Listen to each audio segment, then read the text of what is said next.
നിങ്ങൾക്കറിയാമോ, 30 ലക്ഷം വർഷങ്ങൾക്ക് മുൻപ് ആഫ്രിക്ക ഒരു മരുഭൂമി പ്രദേശമേ ആയിരുന്നില്ല.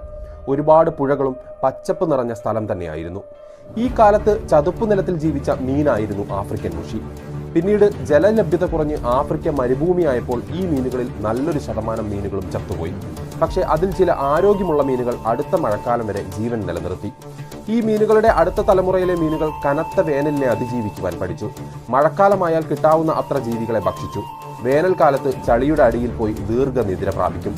ഇങ്ങനെ ചെയ്യുമ്പോൾ വായു ലഭിക്കാൻ വേണ്ടി മണ്ണിൽ ചെറിയ ദ്വാരം നിർമ്മിക്കും. ഇങ്ങനെ അന്തരീക്ഷത്തിലെ വായു ശ്വസിച്ചതോടെ ഈ മീനുകൾക്ക് കാലക്രമേണ ശ്വാസകോശവുമുണ്ടായി. ശ്വാസകോശമുണ്ടായതോടെ ഈ മീനുകൾ കൂടുതൽ അപകടകാരികളായി മാറി. വെള്ളത്തിൽ നിന്നും കരയിലേക്ക് വന്ന് ഇര പിടിക്കാനായി തുടങ്ങി. ഈ മീനുകൾ മൊത്തം ആവാസ വ്യവസ്ഥയ്ക്ക് തന്നെ ഒരു ഭീഷണിയായി മാറുന്ന അവസ്ഥയായി. അതുകൊണ്ട് തന്നെ ഈ മീനുകളെ വളർത്തുന്നത് സർക്കാർ നിയമം മൂലം നിരോധിച്ചിട്ടുണ്ട്.